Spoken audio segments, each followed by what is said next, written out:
Hello, New Covenant Parish. Good to be with you to look at lectionary texts this week for Sunday, November 8th. And we'll begin by looking at the Old Testament text from Joshua, chapter 24, 1 through 3, and then 14 through 25.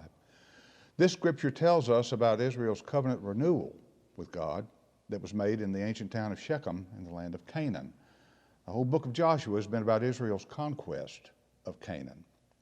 And now, as the book of Joshua comes to an end, and the conquest has been, for the most part, completed, the tribes of Israel are about to begin a new chapter in their lives. No longer are they going to be nomads in the land. Now they'll become permanent residents of the cities and the farmlands of Canaan.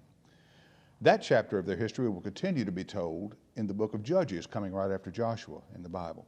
But right here, as we said, the major event in this chapter is a covenant made at Shechem. Now, a covenant is simply it's a formal agreement between two parties that establishes a relationship between them, defines obligations and responsibilities agreed to. And there's a lot of covenants in the Bible. Now, back in chapter 8 of this book, Joshua had built an altar and performed a covenant ceremony in Shechem by himself. But this time, Joshua was going to directly involve the people, asking them to vow 3 times that they will serve God. And the chapter starts with Joshua remembering the long-distant past of Israel, their early ancestors, when they lived beyond the Euphrates River. Even before Abraham, he mentions Terah, Abraham's father. And the big point Joshua is making in verse 2 is that their ancestors once served foreign gods. But God took Abraham from that place and led him to a new land. And you'll read it and you'll see, the way Joshua says this makes you wonder if Abraham had a choice. He said, God took, God led him. Maybe he could have stayed with his family, served other gods. I don't know. But we do know that God eventually became Abram's God and his people's.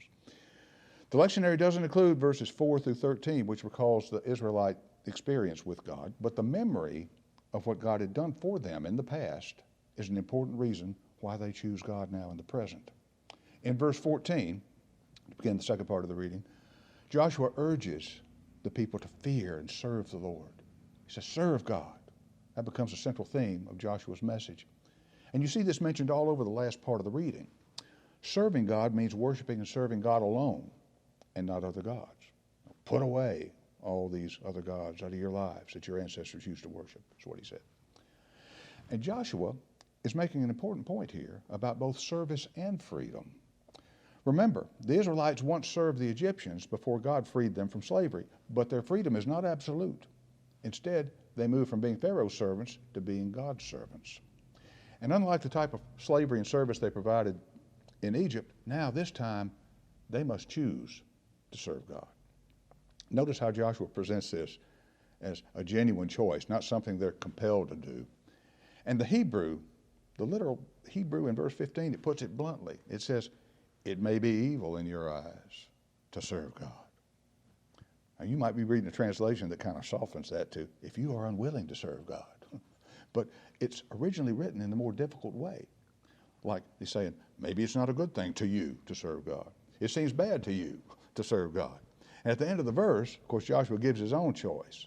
He says, as for me and my household, we will serve the Lord. That's a verse you see on t-shirts and coffee mugs and all that kind of stuff. Very famous. And then note, to Joshua's challenge, how the people answer. They say they'll never forsake the Lord to serve other gods. But they're not just imitating their leader. Verses 18 and 19, read them, give their reasons for serving God.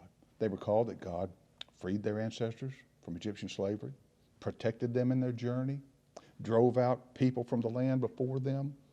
Because of what God has done for them, they choose to serve God. But to their response, Joshua just continues to challenge them. You people can't serve the Lord. He then tells them that God is holy and jealous, and if people forsake God, he won't forgive them. But then the people respond back to Joshua, no, we will serve the Lord. And this is all kind of funny when you read it, because it sounds like Joshua's just messing with them, trying to pull their chain.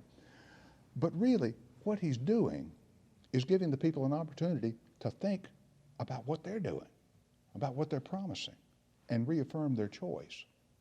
And from verse 18 to the end of the reading, 3 times they affirm their desire to serve God.